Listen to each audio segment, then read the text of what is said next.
झालं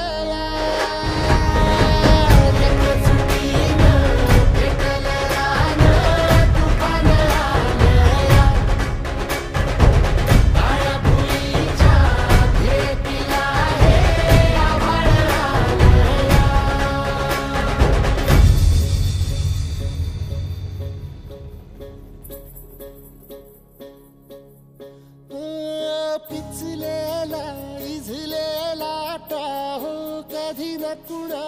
कळला तळमळलीस तू करपुनी हिरवा पदर तुझा जळला